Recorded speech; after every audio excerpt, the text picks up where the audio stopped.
नमस्कार, मैं doctor Meenakshi Agrawal, assistant professor home science, government doctor Waman Vasudev Patankar, girls PG college. यह lecture मैंने बीए होम साइंस पार्ट 3 की छात्राओं के लिए तैयार किया है। उसके paper second food and nutrition के unit 4 nutrition during old age अर्थात वृद्धा अवस्था में की पोषण संबंधी आवश्यकताएं, इस विषय पर हम आज जानकारी लेंगे। इसके अंतर्गत हम जिन टॉपिक्स का अध्ययन करेंगे वे हैं वृद्धावस्था से तात्पर्य क्या है, वृद्धावस्था में शरीर के अंगों में किस प्रकार के परिवर्तन होते हैं, वृद्धावस्था की पोषण संबंधी आवश्यकताएं कौन कौन सी हैं, वृद्धावस्था में कौन कौन सी पोषण संबंधी समस्याएं उत्पन्न होती हैं और वृद्ध व्यक्तियों को किस तरह का आहार अपने उसमें शामिल करना चाहिए।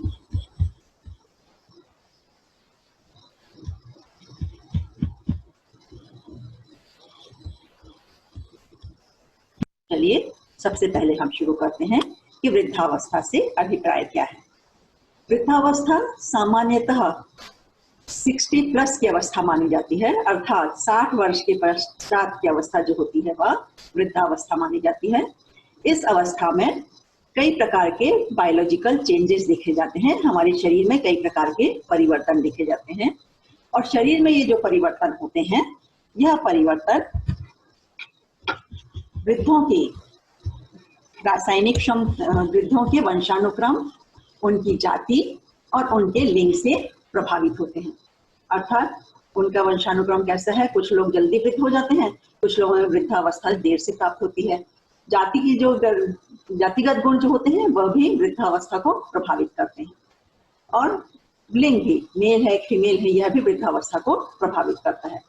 वृद्धावस्था में यदि हम देखें तो हमारे शरीर में कई प्रकार के शारीरिक परिवर्तन देखे जाते हैं, हमारे शरीर के अंगों में परिवर्तन होते हैं। जैसे तुमने देखा होगा बाल सफेद होने लगना है, हाथों में झुर्रियां पड़ने लगना है, या फिर कहना चाहिए दिखाई कम देना है, या कहना चाहिए दांत गिरना है। इसी प्रकार के कुछ साइकोलॉजिकल मनोवैज्ञानिक परिवर्तन भी देखने को मिलते हैं कि बहुत कंफ्यूजन के स्टेट में रहते हैं, आत्मविश्वास की थोड़ी कमी रहती है और कुछ रोग प्रतिरोधक क्षमता से भी परिवर्तन देखे जाते हैं, इम्यूनोलॉजिकल चेंजेस भी देखे जाते हैं। वृद्धों की जो रोग प्रतिरोधक क्षमता होती है वह कम हो जाती है। ये तीनों ही फैक्टर, शारीरिक परिवर्तन, साइकोलॉजिकल परिवर्तन चेंजेस और इम्यूनोलॉजिकल चेंजेस वृद्धों के न्यूट्रिशनल स्टेटस को, पोषण स्तर को प्रभावित करते हैं। इसके अलावा यदि हम देखें तो वृद्ध व्यक्तियों की जो शारीरिक क्षमता है, फिजिकल एक्टिविटी है, वह कम हो जाती है। कई वृद्धों में दांतों संबंधी समस्याएं देखने को मिलती हैं। वृद्धों का जो शरीर में भोजन का अवशोषण है वह कम हो जाता है। ये सारी चीजें ही उनके न्यूट्रिशनल स्टेटस, पोषण स्तर को प्रभावित करती हैं। अब हम ये देखेंगे कि वृद्ध व्यक्तियों के ऑर्गन में किस तरह के चेंजेस होते हैं, कौन कौन से अंग में किस तरह के परिवर्तन होते हैं। इसमें हम सबसे पहले देखेंगे कि उनके मेटाबॉलिक चेंजेस कौन कौन से होते हैं, उनके चयापचय संबंधी परिवर्तन कौन कौन से होते हैं। तो ये देखते हैं बच्चों कि जैसे जैसे उम्र बढ़ती जाती है हमारा जो चयापचय की दर होती है वह कम होती जाती है। उसके कई कारण होते हैं। सबसे पहला कारण होता है बॉडी कंपोजिशन में चेंजेस आते हैं। वृद्ध व्यक्तियों के शरीर का जो संगठन होता है उसमें टिश्यू की, मांसपेशियों की और फैट की मात्रा में अंतर आने लगते हैं, जिसके कारण मेटाबॉलिक रेट चेंज हो जाता है। वृद्ध व्यक्तियों की जो फिजिकल एक्टिविटी होती है वह चेंज हो जाती है। वयस्क अवस्था में जहाँ फिजिकल एक्टिविटी ज्यादा होती है, जैसे जैसे एज बढ़ती जाती है फिजिकल एक्टिविटी कम होती जाती है। तो ये बॉडी कंपोजिशन में परिवर्तन आना, फिजिकल एक्टिविटी में परिवर्तन आना, इन सब के कारण जो मेटाबॉलिक रेट होता है वह चेंज होने लगता है, कम होने लगता है। इसके साथ ही साथ वृद्ध व्यक्तियों के जो प्रोटीन का लेवल होता है वह भी कम होने लगता है। हमारी मांसपेशियों से प्रोटीन की मात्रा कम होने लगती है। दूसरा जो परिवर्तन देखने को मिलता है वह है changes in gastro intestinal tract, मतलब आहार नाल में होने वाले परिवर्तन। तुमको मालूम है कि आहार नाल में क्या काम होता है, भोजन का पाचन होता है ना, और अवशोषण होता है। तो आहार नाल जो होती है वह हमारे मुंह से शुरू होकर के हमारे एनस तक फैली हुई रहती है। तो यदि हम इसके देखें तो इस समय में जो होते हैं दांत जो होते हैं गिरने लगते हैं। इसके अलावा एंजाइम, स्लाइवा का सिक्रीशन कम होने लगता है। स्लाइवा मतलब लार, और लार का सिक्रीशन कम होने के कारण जो होता है मुंह में, माउथ में ड्राइनेस महसूस होती है, सूखापन महसूस होता है। और हमारे शरीर में कई प्रकार के एंजाइम्स, आहार नाल में कई प्रकार के एंजाइम्स का सिक्रीशन कम हो जाता है, जैसे कि पेप्सिन है, लैक्टेज है, इंट्रिंसिक फैक्टर्स हैं, इन सब का सिक्रीशन कम होने लगता है। तो जब एंजाइम्स का काम क्या होता है, भोजन को पचाना, जब एंजाइम का सिक्रीशन कम हो जाएगा तो भोजन का पाचन ठीक तरह से नहीं होता है, और जब पाचन ठीक तरह से नहीं होता है तो भोजन का अवशोषण भी ठीक तरह से नहीं हो पाता है, और विशेष करके जो कैल्शियम का एब्जॉर्प्शन है और आयरन का एब्जॉर्प्शन है वह प्रभावित होने लगता है। तीसरा जो हमको चेंजेस देखने को मिलता है वह है सेंसरी लॉसेस, मतलब उनकी जो ज्ञानेंद्रियां होती हैं उनकी कार्य करने की क्षमता कम हो जाती है, अर्थात उनके स्वाद की जो क्षमता होती है, उनके सूंघने की जो क्षमता होती है, उनके देखने की जो क्षमता होती है, या उनके सुनने की जो क्षमता होती है, ये धीरे धीरे कम होने लगती है। फिर नेक्स्ट जो है न्यूरोलॉजिकल फंक्शन।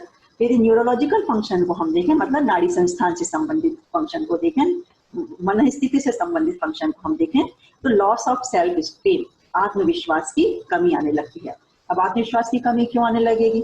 जब कार्य करने की क्षमता कम हो जाएगी तो अपने आप ही व्यक्ति में कॉन्फिडेंस जो होगा वो क्या होगा, कम होने लगेगा। लोनलीनेस फील करते हैं। लोनलीनेस क्यों फील करते हैं, अकेलापन क्यों महसूस करते हैं कि इस एज तक आते आते बच्चे क्या होते हैं, बड़े हो जाते हैं, कुछ बच्चे बाहर चले जाते हैं या अपनी लाइफ में व्यस्त हो जाते हैं, जिसके कारण वृद्ध व्यक्ति क्या है, अकेलापन महसूस करने लगते हैं। उनकी मेमोरी लॉस, याददाश्त में धीरे धीरे कमी होने लगती है, क्योंकि हमारी जो मेमोरी टिश्यूज होते हैं उनकी एक्टिविटी में कमी आने लगती है, जिसके कारण याददाश्त क्या होती है, कम हो जाती है। डिप्रेशन की अवस्था देखी जाती है। तो जब व्यक्ति का आत्मविश्वास की कमी हो जाएगी, अकेलापन महसूस होगा, कार्य करने में सक्षम नहीं रहेगा, तो अपने आप ही वो अवसाद से घिरने लगेगा और उसमें डिप्रेशन के सिम्टम्स दिखाई दे देते हैं। और कुछ कंफ्यूजन की स्टेट रहती है, क्या करें क्या ना करें, कैसे करें, इस तरह का उनमें कंफ्यूजन रहता है, और ये स्थिति उनमें उत्पन्न हो जाती है। कि इम्यून कॉम्पिटेंस, मतलब उनकी इम्यूनिटी में किस प्रकार के चेंजेस देखे जाते हैं। तो इम्यूनिटी क्या कार्य करती है कि इम्यूनिटी हमारे शरीर की रोग प्रतिबंधक क्षमता होती है, जो कि रोगों से लड़ने से हमको बचाती है। तो ओल्ड एज, जैसे जैसे एज बढ़ती जाती है, हमारी इम्यूनिटी में वृद्ध व्यक्तियों की इम्यूनिटी में चेंजेस देखे जाते हैं। उनकी इम्यूनिटी क्या होती है, गिरने लगती है, कम होने लगती है। हमारे शरीर के, जैसे आप लोग जानते हैं कि व्हाइट ब्लड कॉर्पसल्स होते हैं, श्वेत रक्त कणिकाएं होती हैं, एंटीबॉडीज होती हैं, जो कि हमारे शरीर की रोग प्रतिबंधक क्षमता को बढ़ाती हैं। तो एज बढ़ने के साथ साथ इन सब में कमी आने लगती है, जिसके कारण वृद्ध व्यक्तियों की रेजिस्टेंस पावर क्या होती है, कम होने लगती है। अब यदि हम कार्डियोवास्कुलर फंक्शन देखें, तो कार्डियोवास्कुलर मतलब हृदय और रक्तवाहिनियों से संबंधित फंक्शन। तो ब्लड वेसल्स की इलास्टिसिटी कम हो जाती है, रक्तवाहिनियों की इलास्टिसिटी कम हो जाती है, उनका अंदर का जो ल्यूमन होता है, अंदर का जो गोल घेरा रहता है, वह कम हो जाता है। हमारी जो आर्टरी रहती है उनकी वॉल थिक हो जाती है। इन सब कारणों से उनमें ब्लड प्रेशर के सिम्टम्स जो होते हैं वह दिखाई देने लगते हैं। इसके अलावा लोअर मायोकार्डियल कंट्रैक्टिबिलिटी, अर्थात हमारा हृदय किसका बना हुआ है, मांसपेशियों का बना है, हृदय पेशी का बना हुआ है। तो हृदय पेशी का काम क्या होता है, आकुंचन और प्रसरण करना, और उस आकुंचन और प्रसरण के द्वारा वो पूरे शरीर में ब्लड सर्कुलेशन का कार्य को संपन्न कराती है। तो जैसे जैसे एज बढ़ती जाती है उनकी इस कार्य में कमी आने लगती है, जिसके कारण ब्लड सर्कुलेशन कम होता है, और ब्लड सर्कुलेशन कम होने के कारण कई फंक्शन वृद्धों के जो होते हैं वे प्रभावित होने लगते हैं। नेक्स्ट यदि हम देखें बोन डेंसिटी, तो बोन डेंसिटी इस समय जैसे जैसे एज बढ़ती जाती है बोन डेंसिटी कम होती जाती है और ऑस्टियोपोरोसिस देखा जाता है। ऑस्टियोपोरोसिस का देखना मतलब बोन जो होती है पोरस हो जाती है, छिद्रित हो जाती है, सख्त हो जाती है। उसका कारण ये रहता है कि बोन की डेंसिटी कम हो जाती है। और बोन डेंसिटी कम क्यों हो जाती है, क्योंकि इस समय बोन्स में से मिनरल्स निकलने लगते हैं। नेक्स्ट है रीनल फंक्शन, यदि हम देखें मतलब गुर्दों के कार्य देखें, तो गुर्दे क्या कार्य करते हैं हमारे शरीर में, आप लोग जानते हैं कि शरीर के जो निरुपयोगी पदार्थ रहते हैं उनको गुर्दे यूरिन के रूप में शरीर से बाहर निकालते हैं। तो जैसे जैसे एज बढ़ती जाती है उनको इस कार्य को करने की क्षमता 60% तक कम हो जाती है। और जब निरुपयोगी पदार्थ हमारे शरीर से बाहर नहीं निकल पाते हैं तो जिसके कारण हमारे शरीर में फ्लूइड का बैलेंस और एसिड बेस बैलेंस जो होता है वह उसमें चेंजेस आ जाते हैं, वह गड़बड़ाने लगता है। तो इस तरह से हम देखते हैं कि वृद्धों के शरीर में कई प्रकार के चेंजेस देखे जाते हैं, और इन चेंजेस के कारण उनकी न्यूट्रिशनल रिक्वायरमेंट जो होती है वह बदल जाती है।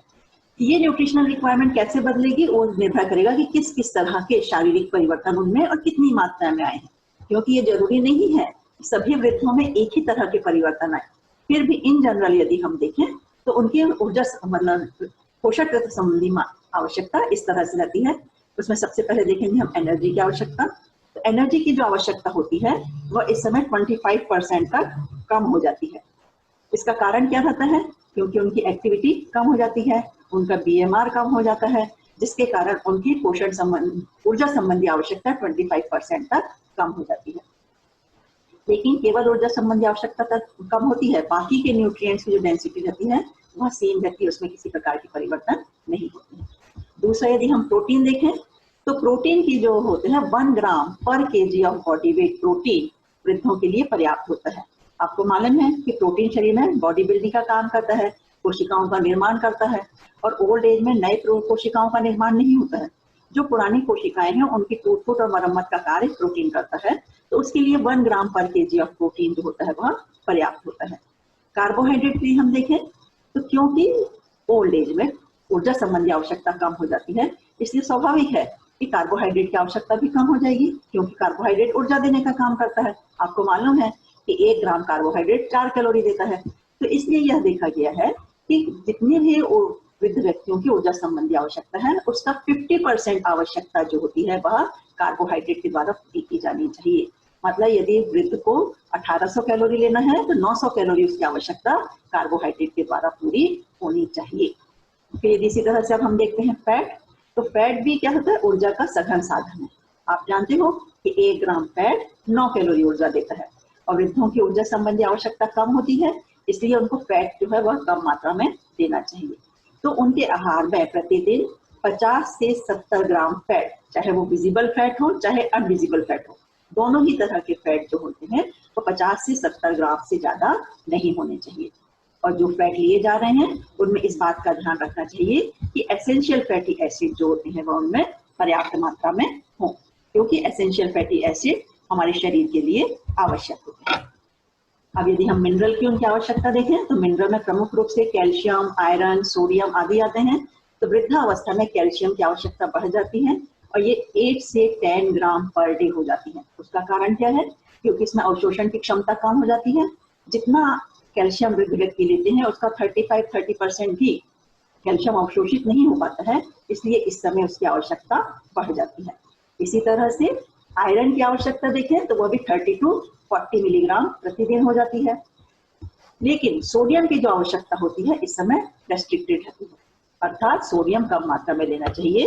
ये देखा गया है कि यदि सोडियम कम मात्रा में लेते हैं तो ब्लड प्रेशर संबंधी समस्याओं को रोका जा सकता है या कम किया जा सकता है। नेक्स्ट अपन देखेंगे विटामिन के बारे में। तो ये देखा गया है कि विटामिन की जो आवश्यकता होती है वो वयस्क व्यक्ति के समान ही होती है, लेकिन क्योंकि इस समय डाइजेशन और एब्जॉर्प्शन दोनों कम हो जाते हैं, इसलिए कई वृद्धों में विटामिन डेफिशिएंसी देखने को मिलती है। तो यदि डाइट के द्वारा उसकी विटामिन संबंधी आवश्यकता पूरी नहीं हो पा रही हो तो ऐसे समय में विटामिन के सप्लीमेंट्स जो हैं वह वृद्धों को दिए जा सकते हैं। नेक्स्ट अपना जो पोषक तत्व आता है वह है वाटर। आप सब जानते हो कि वाटर हमारे लिए बहुत आवश्यक होता है। वाटर हमारे शरीर से निरुपयोगी तत्वों को बाहर निकालता है। यदि वाटर की कमी होगी तो हमारे शरीर से निरुपयोगी तत्व सही मात्रा में नहीं निकल पाएंगे। तो उसी तरह से वृद्धों के लिए भी पानी बहुत आवश्यक होता है। वृद्धावस्था तो वैसे भी कैटाबॉलिज्म की अवस्था है, जिसमें कोशिकाओं की टूट-फूट अधिक होती है, तो निरुपयोगी पदार्थ भी अधिक मात्रा में तैयार होते हैं, उनका शरीर से बाहर निकलना आवश्यक है।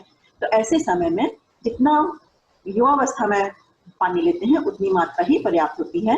1.5 लीटर फ्लूइड जो होता है इस समय प्रतिदिन सफिशिएंट होता है। नेक्स्ट यदि हम देखें फाइबर, आप जानते हो कि फाइबर क्या काम करता है? हमारे आंतों की गति को बढ़ाता है, ठीक है। और आंतों की गति बढ़ने के कारण क्या होता है? कॉन्स्टिपेशन की समस्या से हमको बचाता है। वृद्ध एज में आंतों की गति वैसे ही कम हो जाती है, कॉन्स्टिपेशन की समस्या होने लगती है, इसलिए फाइबर अति आवश्यक होता है। दूसरा कारण क्या होता है कि फाइबर जो होता है हमारे रक्त में कोलेस्ट्रॉल के लेवल को कम करता है। जब कोलेस्ट्रॉल का लेवल कम हो जाएगा तो एथेरोस्क्लेरोसिस की संभावनाएं भी क्या हो जाएंगी? कम हो जाएंगी।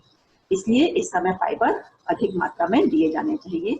लेकिन एक चीज का ध्यान रखना चाहिए कि जो फाइबर दिए जा रहे हैं वह कोर्स फाइबर ना हो, बल्कि सॉफ्ट फाइबर हो, सॉल्युबल फाइबर हो, जो कि टेंडर वेजिटेबल्स के रूप में, फ्रूट्स के रूप में दिए जा सकते हैं।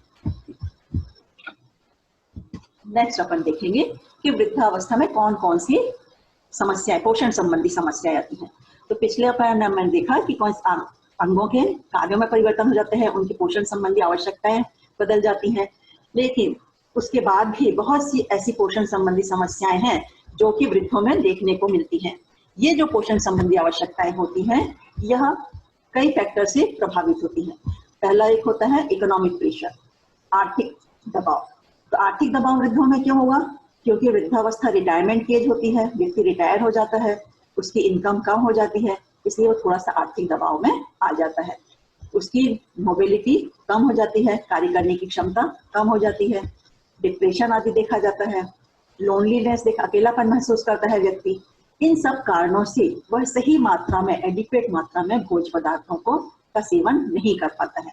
यदि वह सही मात्रा में आहार नहीं लेगा तो उसमें कई प्रकार की पोषण संबंधी समस्याएं देखने को मिलती हैं। तो जो प्रमुख पोषण संबंधी समस्याएं हैं उसमें सबसे पहला है ऑस्टियोपोरोसिस। पहले भी हमने देखा था कि ऑस्टियोपोरोसिस क्या होता है? बोन का डीमिनरलाइजेशन, अर्थात अस्थियों में से मिनरल्स का बाहर आना। तो जैसे जैसे बोन्स का डीमिनरलाइजेशन होता जाएगा वैसे वैसे अस्थियां क्या हो जाएंगी? पोरस हो जाएंगी, हल्की हो जाएंगी और फ्रेजाइल हो जाएंगी, मतलब आसानी से टूट जाएंगी। तो ऑस्टियोपोरोसिस बहुत ही कॉमन समस्या है वृद्धों की, जो कि उनमें देखने को मिलती है। दूसरा है ओबेसिटी। दूसरी जो समस्या है ओबेसिटी है।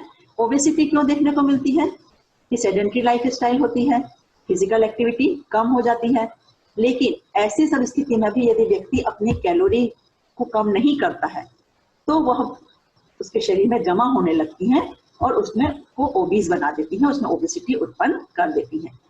तीसरी जो प्रमुख समस्या एज बढ़ने के साथ हमको देखने को मिलती है वह है डायबिटीज। डायबिटीज वैसे तो कई कारण होते हैं, लेकिन ये देखा गया है कि एज बढ़ने के साथ साथ चाहे वो महिला हो चाहे वो पुरुष हो, दोनों में ही डायबिटीज के लक्षण दिखाई देने लगते हैं। उसके मेन दो कारण होते हैं, एक तो इंसुलिन का सिक्रीशन कम होने लगता है और दूसरा इंसुलिन की प्रभावशीलता कम होने लगती है। और जैसा कि आप जानते हो कि इंसुलिन क्या हमारे शरीर में रक्त शर्करा की मात्रा को नियंत्रित करता है, हमारे ब्लड में ब्लड शुगर लेवल को मेंटेन करने का काम करता है।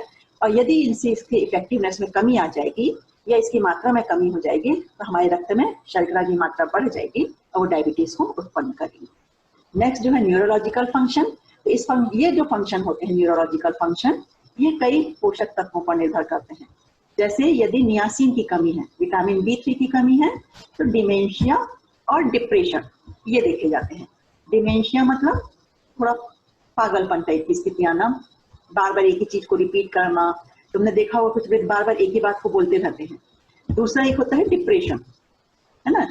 इसके अलावा यदि थायमिन की कमी है या विटामिन B6 की कमी है तो इसके कारण केंद्रीय नाड़ी प्रणाली से संबंधित समस्याएं आती हैं, क्योंकि ये दोनों विटामिन थायमिन और विटामिन B6 केंद्रीय नाड़ी प्रणाली के फंक्शंस को प्रभावित करते हैं। नेक्स्ट जो ओल्ड एज से संबंधित जो समस्या है उसमें सबसे कॉमन है एनीमिया। एनीमिया क्या होती है? रक्ताल्पता, शरीर में रक्त की कमी हो जाना। और शरीर में रक्त का निर्माण किसके द्वारा होता है? आयरन के कारण। और क्योंकि ओल्ड एज में भूख कम लगने के कारण, एंजाइटी के कारण, या कहना चाहिए कि व्यक्ति जो है ठीक तरह से खाने का, भोजन का सेवन नहीं कर पाता है, जिसके कारण उसमें आयरन की कमी देखी जाती है और आयरन की कमी होने पर एनीमिया देखा जाता है। नेक्स्ट जो है माल न्यूट्रिशन, कुपोषण। तो कुपोषण क्या होगा? आपने अभी तक के देखा कि बहुत तरह के शारीरिक और मानसिक परिवर्तन होते हैं। ये दोनों शारीरिक और मानसिक परिवर्तन को रोगी के, या कहना चाहिए वृद्ध व्यक्ति के फूड इनटेक को प्रभावित करते हैं।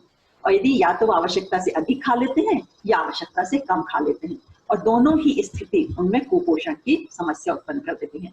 यदि आवश्यकता से कम लेते हैं तो उनमें डेफिशिएंसी डिजीजेस हो जाएंगी, जैसे कि अभी हमने देखा एनीमिया हो गया, ऑस्टियोपोरोसिस हो गया। यदि आवश्यकता से अधिक खा लेंगे तो भी उनमें ओवर न्यूट्रिशन के कारण प्रॉब्लम हो जाएंगी, जैसे कि ओबेसिटी। तो यदि फूड इनटेक को हम ठीक नहीं रखेंगे तो माल न्यूट्रिशन के सिम्टम्स वृद्ध व्यक्तियों में दिखाई देने लगते हैं। नेक्स्ट जो प्रॉब्लम है कॉन्स्टिपेशन, बहुत ही कॉमन प्रॉब्लम है ओल्ड एज की। हमारी आंतों की गति जो होती है वह कम हो जाती है, आंतों की जो मांसपेशियां हैं उनकी इलास्टिसिटी कम हो जाती है। ओल्ड एज में व्यक्ति जो होते हैं थोड़ी मात्रा में खाना खाते हैं, अपने आहार में वो पानी का सेवन कम करते हैं ताकि उनको बार बार यूरिनेशन के लिए ना जाना पड़े, बार बार उठना ना पड़े। आलस के कारण भी कई बार वो पानी नहीं लेते हैं। फाइबर का इंटेक वो कम कर देते हैं या कम हो जाता है। डेंटल प्रॉब्लम आदि के कारण वो फाइबर नहीं ले पाते हैं, या फिर डिप्रेशन की स्थिति। ये सब स्थितियों के कारण उनमें कॉन्स्टिपेशन के जो लक्षण होते हैं अधिक मात्रा में देखने को मिलते हैं। नेक्स्ट यदि अपन देखें कार्डियोवास्कुलर डिजीजेस, मतलब रक्तवाहिनियों से संबंधित बीमारियां, तो हाइपरटेंशन देखा जाता है।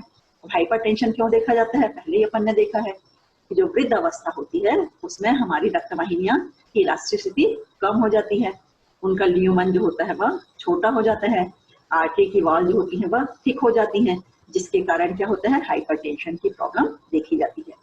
इसके अलावा एक्यूट मायोकार्डियल इंफेक्शन, अर्थात हमारी हृदय की जो मांसपेशियां हैं वह ठीक तरह से कार्य नहीं कर पाती हैं और उनका जो लक्षण एक्यूट मायोकार्डियल इंफेक्शन के रूप में वो हमको सिम्टम्स दिखाई देते हैं। नेक्स्ट अपन यदि देखेंगे, अभी तक अपन ने ये देखा कि किस तरह से उनके पोषण संबंधी समस्याएं होती हैं।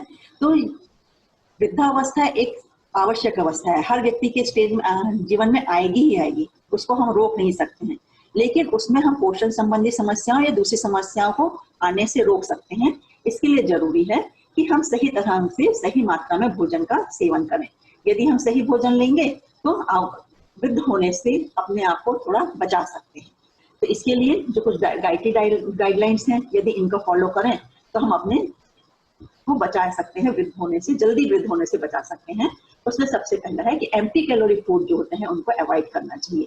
एम्प्टी कैलोरी फूड मतलब ऐसे भोज्य पदार्थ जो केवल कैलोरी देते हैं, मतलब मिठाइयां हो गई, घी तेल जिनमें अधिक मात्रा में है, जो शुगर है, इनको अवॉइड करना चाहिए क्योंकि ये केवल कैलोरी देती हैं, इसके अलावा और दूसरी चीजें नहीं देती। फूड दूसरा है, फूड जो होता है वह प्रोटीन, विटामिन, मिनरल से रिच होना चाहिए। उसमें प्रोटीन की आवश्यकता, विटामिन और प्रोटीन की मात्रा, विटामिन और मिनरल की मात्रा अधिक होनी चाहिए। तीसरा है सैचुरेटेड फैट कम मात्रा में लेना चाहिए। सैचुरेटेड फैट जैसे कि आप जानते हो, संतृप्त वसा वो होती है जो कि जैसे घी हो गया, मक्खन हो गया, ये संतृप्त वसा के अंतर्गत आते हैं। तो ये संतृप्त घी वगैरह हमारी आर्टरी में जाकर के जमने लगते हैं, उसके ल्यूमेन को छोटा कर देते हैं, इसलिए इस समय इसकी मात्रा कम लेनी चाहिए। नेक्स्ट है गैस प्रमोटिंग, गैस उत्पन्न करने वाले फूड कम लेना चाहिए। तो गैस उत्पन्न करने वाले फूड से क्या होगा, और व्यक्ति का पेट भरा हुआ महसूस होगा। तो वैसे ही वृद्ध व्यक्ति कम मात्रा में आहार ले रहा है, पेट भरा हुआ महसूस होगा, तो वो और अधिक आहार नहीं ले पाएगा, जिसके कारण उसका फूड इंटेक कम हो जाएगा। इसलिए गैस प्रोड्यूसिंग फूड, जिसमें कि सल्फर कंटेनिंग फूड है, हाई स्ट्रॉन्ग फ्लेवर वाले जो फूड हैं, इनको अवॉइड करना चाहिए। फिर नेक्स्ट है कि उनके आहार में नमक की और मसालों की मात्रा कम होनी चाहिए, क्योंकि पहले भी अपन ने देखा कि नमक, यदि मसालों को हम नमक को कम कर दें तो ब्लड प्रेशर के प्रॉब्लम्स को रोका जा सकता है या बचा जा सकता है, या कहना चाहिए कंट्रोल किया जा सकता है। तथा जो फूड लिए जाए वो सॉफ्टली कुक्ड होना चाहिए, तरीके से प्रॉपरली कुक्ड होना चाहिए। नेक्स्ट है कि वेजिटेबल और फ्रूट जो होते हैं इनमें एंटीऑक्सीडेंट अत्यधिक मात्रा में होते हैं, इसलिए इन्हें अधिक मात्रा में लेना चाहिए।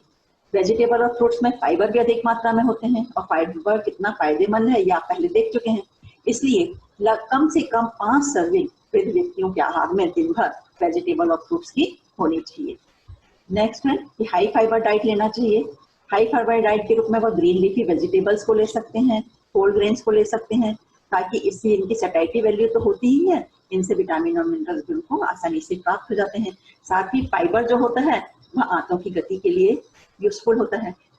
नेक्स्ट है कि वृद्ध व्यक्तियों के आहार में पानी की मात्रा और सेमी सॉलिड फ्लूइड की मात्रा और सेमी सॉलिड फ्लूइड की मात्रा अधिक होना चाहिए, तथा उनको दिन भर में 3 से 4 सर्विंग लो फैट मिल्क की लेना चाहिए, अर्थात ऐसा मिल्क जिसमें कि फैट की मात्रा कम हो, क्योंकि वृद्धों को फैट कम लेना चाहिए। और मिल्क क्या है, उसमें सभी पोषक तत्व काफी मात्रा में होते हैं, तो मिल्क के द्वारा वृद्धों की अधिकांश पोषण संबंधी आवश्यकताओं को पूरा किया जा सकता है। इसलिए लो फैट मिल्क उनको दिन भर में 2 से 3 बार देना चाहिए। इसके अलावा जो ध्यान देने योग्य बात है कि बहुत से वृद्ध जो होते हैं तंबाकू का सेवन करते हैं, या स्मोकिंग करते हैं, या पान वगैरह खाते हैं, तो ये देखा गया है कि ये सब आदतें जो होती हैं वह हमारे फूड कंजप्शन को प्रभावित करती हैं, भोजन के उपभोग को प्रभावित करती हैं। इसलिए वृद्ध व्यक्तियों को एडवाइस किया जाता है कि वह इस तरह के भोजन का सेवन या इनका सेवन ना करें। अब इस चार्ट में हम ये देख रहे हैं कि दिन भर में वृद्ध व्यक्तियों को किस तरह का सर्विंग लेनी चाहिए और किस किस तरह की सर्विंग लेनी चाहिए। तो ये जो ब्लू कलर का चार्ट है ये 51 प्लस पुरुषों के लिए है, और जो पर्पल कलर का चार्ट आप देख रहे हो स्क्रीन पे ये महिलाओं के लिए है। तो इस पिरामिड में आप देख रहे हो कि सबसे नीचे की ओर सबसे बड़ा पोर्शन जो है वो डेयरी और डेयरी प्रोडक्ट्स का है, मतलब दूध और दूध से बने पदार्थों का है। वृद्ध चाहे महिला हो या पुरुष हो, उसको दिन भर में 3 कप डेयरी प्रोडक्ट्स जो है वह अपने आहार में शामिल करना चाहिए। सबसे ज्यादा डेयरी प्रोडक्ट देना चाहिए, उसके बाद वेजिटेबल्स का नंबर आता है। तो 2 पुरुषों को 2.5 कप और महिलाओं को 2 कप वेजिटेबल्स दिन भर में लेना चाहिए। फिर इसके बाद नंबर आता है फ्रूट्स का, तो पुरुषों को 2 कप और महिलाओं को 1.5 कप फ्रूट्स प्रतिदिन अपने आहार में सेवन करना चाहिए। फिर है फ्रूट्स के बाद नंबर आता है ग्रेन्स का। ग्रेन्स जो होते हैं महिलाओं को 5 ऑन्स प्रतिदिन लेना चाहिए, उसमें से 3 ऑन्स होल ग्रेन्स के फॉर्म में अनाजों का सेवन करना चाहिए।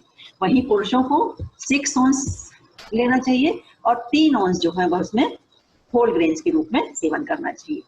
फिर यदि टॉप पे हम देखें तो प्रोटीन है, प्रोटीन सबसे आवश्यकता है।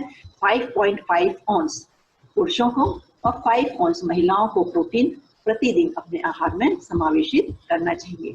ये जो प्रोटीन है वो नट्स के रूप में ले सकते हैं, पल्सेस के रूप में ले सकते हैं, या फिर जो नॉनवेज लेते हैं मांसाहारी हैं वह एग के रूप में, लीन मीट के रूप में या फिश के रूप में प्रोटीन का सेवन कर सकते हैं। तो ये इस तरह से यदि वृद्ध अपने आहार को आयोजन करेंगे, इस तरह का आहार लेंगे, तो निश्चय ही वह अपने आप को स्वस्थ रख सकेंगे और हेल्दी जीवन यापन कर सकेंगे। इसके साथ ही साथ उन्हें योगा, एक्सरसाइज, मेडिटेशन आदि भी एडवाइजेबल रहता है। यदि इस तरह का डाइट वो अपना लाइफ स्टाइल जिए तो निश्चय ही स्वस्थ रह सकेंगे। Thank you.